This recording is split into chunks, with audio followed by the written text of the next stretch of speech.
Halo saudari-saudara, malam ini saya berada di Pastoran Universitas Katolik Sugio Pranoto, Semarang. Ini adalah kamar-kamar. Saya ingin keluar sejenak menikmati alam yang sangatlah indah.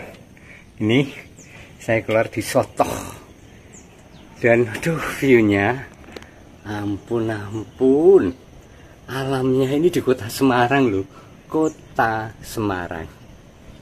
Masih ada, wow, ada sungai di bawah. Ini dilihat dari sungguh-sungguh Sotoh atau beranda pastoran lantai 3 ya. Pastoran milik Universitas Sugio Pranoto. Untuk tempat tinggal Romo yang menjadi yang dalam pelayanan kampus ministry, yang sementara ini Romo Budi Purnomo, saksofonis, yang kemudian nanti akan berpindah dari sini beberapa hari setelah ini. Ini adalah, nah ini kan, lalu di bawah sana katanya banyak monyet.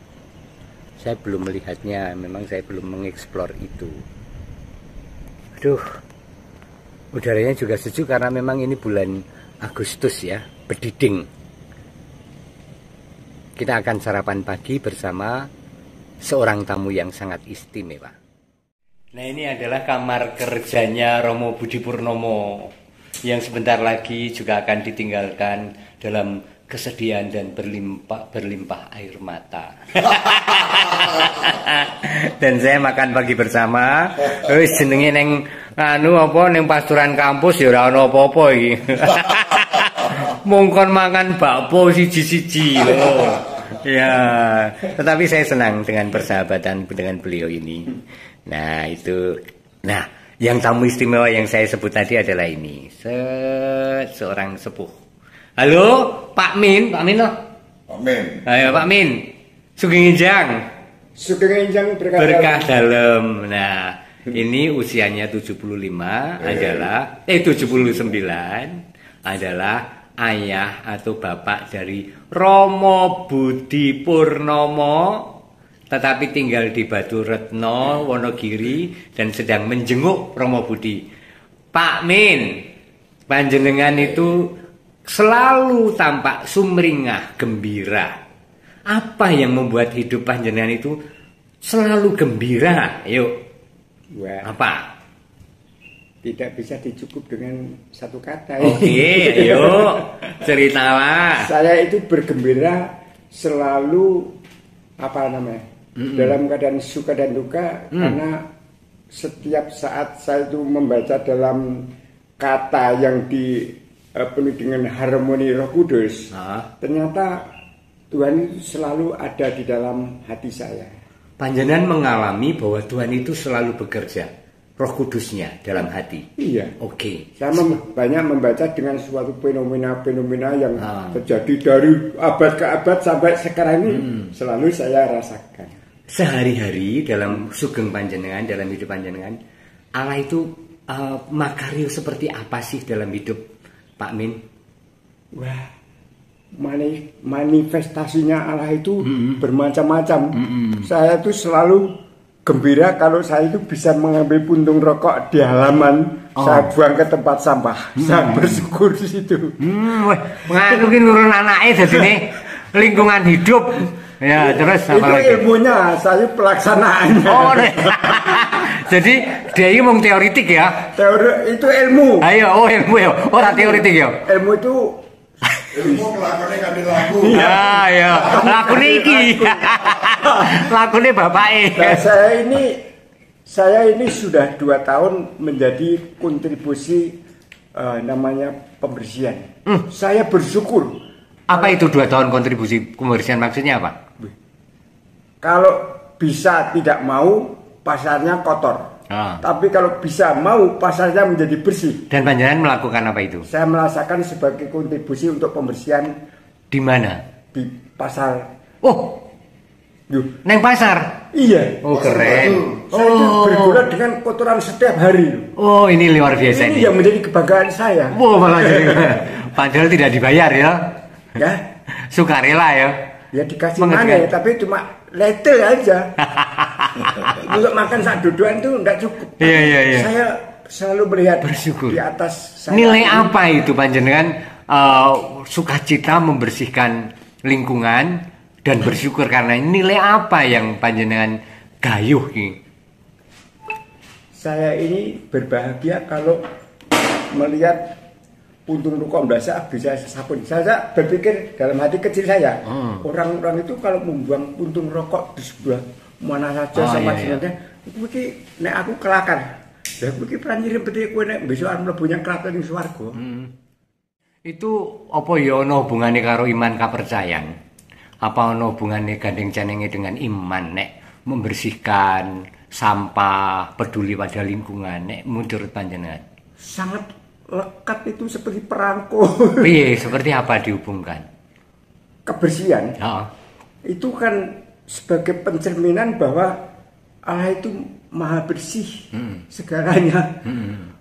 Kalau kita diberikan suatu alam lingkungan yang hidup yang seperti tidak bisa merawat, lalu kan jadi malapetaka juga.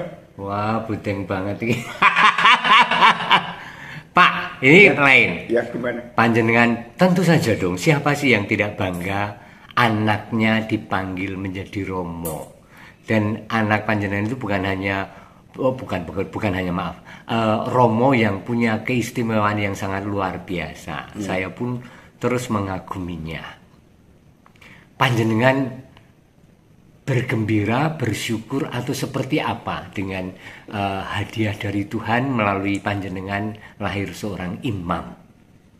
Saya melihatnya itu dari flashback pada pribadi. Saya itu orang kecil yang tidak dipandang tidak ada gunanya, tapi Tuhan kok memakai dari keluarga saya yang seperti ini tidak pantas ini, tapi Tuhan mengambil salah satu jemputan itu seperti Prabu Daud diambil untuk dipakai misalnya seperti itu.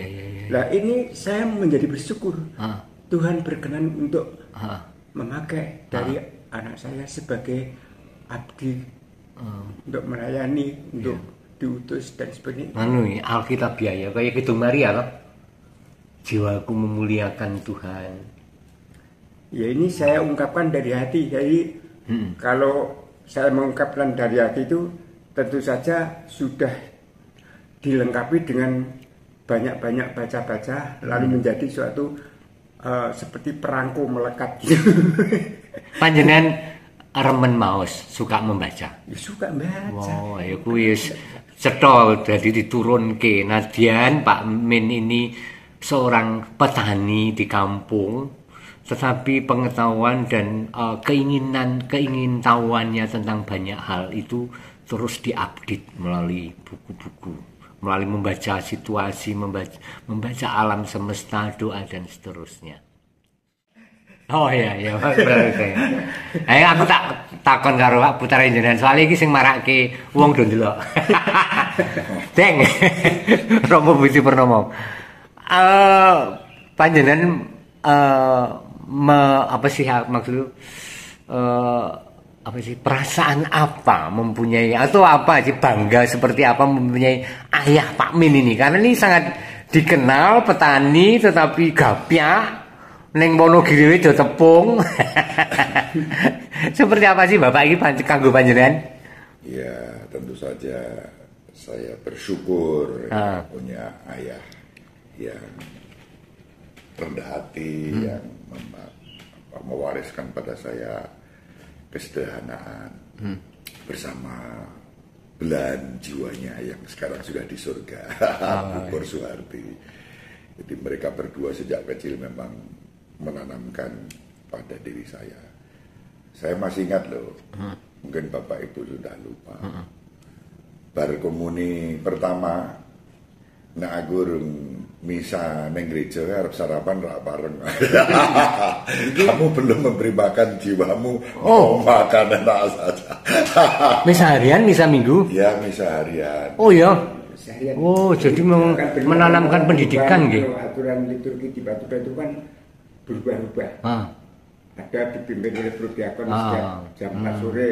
Tapi pengandian itu loh menarik sekali ya. Ya simbolismenya, jadi kita diajak tadi melalui yang sederhana sehari-hari mengalami Tuhan.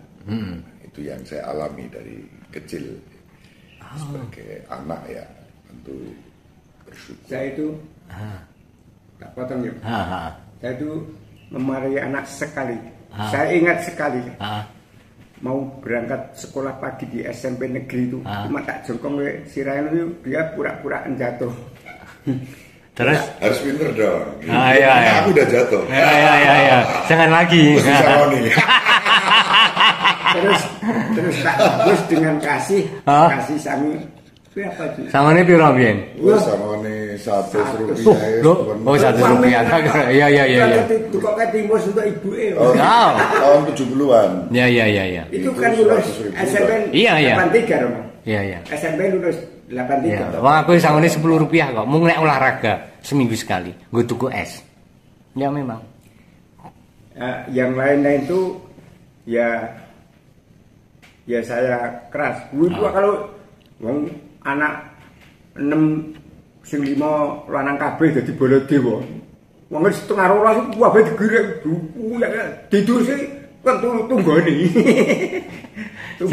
Sungguh-sungguh pendidikan ki ora sia-sia nggih Pak wonten Brayat nggih. Bener. Tidak sia-sia dan tapi yang menarik ini dongeng. Setiap menjelang tidur.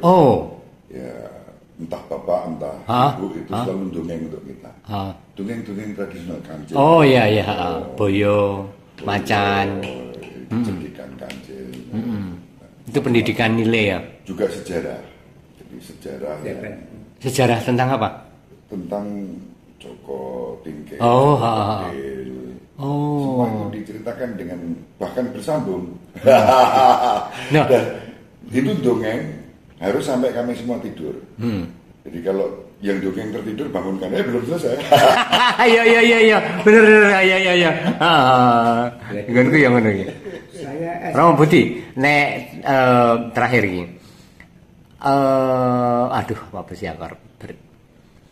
Panjenengan punya pesan apa berkaitan dengan pendidikan seorang ayah kepada anak yang nyatanya kemudian jadilah seorang Romo Budi Purnomo yang berkiprah di dalam banyak hal dan menjadi influencer di dunia keberagaman. Panjenengan punya pesan apa pada kami, pada mereka orang tua yang punya anak dan keluarga? Ya, menjadi orang tua yang baik dalam arti memahami anak-anaknya. Jadi tadi ya seumur hidup saya dimarahi ayah itu sekali. Dan saya ingat sekali dan ya itu tanpa sengaja karena saya mau berangkat sekolah tapi malah gelut karo adikku itu. Sampai nangis bisa yang jadi ya harus diingatkan dan itu menarik. Jadi kalau Tuhan kan mengatakan aku menghajar orang yang iya karena kasih. Ya karena kasih, jangan pernah membenci orang tua ketika orang tua mendidik kita dengan cara bahkan mengajar. Ya, dan itu yang membuat saya bersyukur mengalami melalui kedua orang tua saya, ayah ibu saya mengalami Allah sebagai Bapa yang